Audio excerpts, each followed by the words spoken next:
Bonjour à toutes et à tous, voici les analyses du SP500 et de l'euro-dollar pour le mardi 25 février.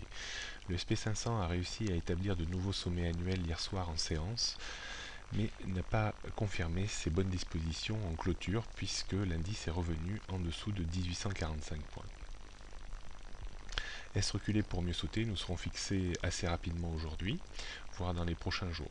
Il faudrait la rupture de 1825-1830 points pour engager une petite phase de correction technique un petit peu plus profonde que ces derniers jours en direction de 1800 points. Il faudrait la rupture de 1800 points pour de nouveau envisager les deux supports évidents à 1765 et 1730 points.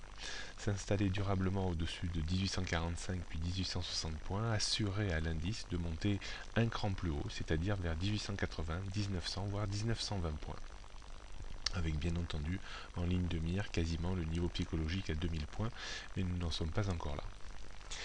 D'un point de vue technique, donc les résistances 1845, 1860, 1880, 1900 points. Les supports 1830, 1815, 1805, 1790, 1765. La tendance du jour reste bien sûr haussière au-dessus de 1800 points. Pas facile d'un point de vue stratégique d'organiser des achats ou des ventes sur le SP500. La forte reprise haussière qui s'accompagne d'une tentative de débordement des sommets annuels reste un petit peu conforme à ce qui s'est passé les derniers mois. Après avoir atteint un support important, les injections de liquidités jouent tout à fait leur rôle. Si on évolue comme les derniers mois, eh bien on débordera légèrement le sommet annuel de 1 ou 2%, puis on se latéralisera, puis on engagera une petite correction technique qui sera moins importante que celle vécue jusqu'à 1730 points. Voilà un petit peu la logique de situation dans laquelle le marché évolue. Donc pour le moment, pas de stratégie particulière sur le SP500, compte tenu des faibles variations que l'on peut escompter dans les prochains jours, voire peut-être prochaines semaines. L'euro-dollar, lui, reste toujours dans sa tendance à la reprise depuis le débordement de 1,3650, 1,3660. La hausse reste néanmoins ultra poussive. Elle reste cadencée par notre bande bleue 4 heures qui évolue autour de 1,37. Le potentiel de hausse reste localisé à 1,38, 1,3840. On peut comprendre pourquoi l'euro-dollar a du mal à poursuivre sa hausse, puisque juste au-dessus de lui évolue une résistance baissière de très long terme entre 1,38 et 1,3840 qui sera excessivement compliquée à déborder.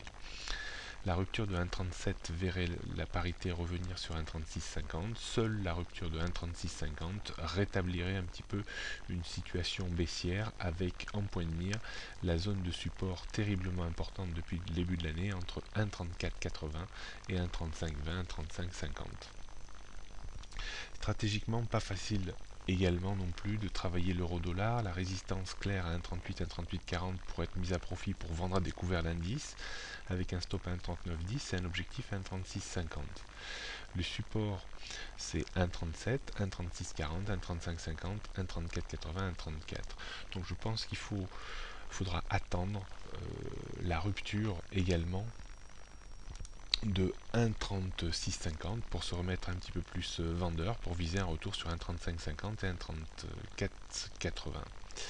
Acheter, on peut toujours acheter mais plutôt dans une optique intraday, de day trading long, voire de swing court, acheter autour de 1,37 avec un stop à 1,3650 pour viser 1,38. Ça me semble néanmoins un petit peu étriqué ces solutions d'achat, même si la tendance reste haussière depuis le mois de février. Prochaines analyses demain, mercredi 26 février. Bonne journée à tous.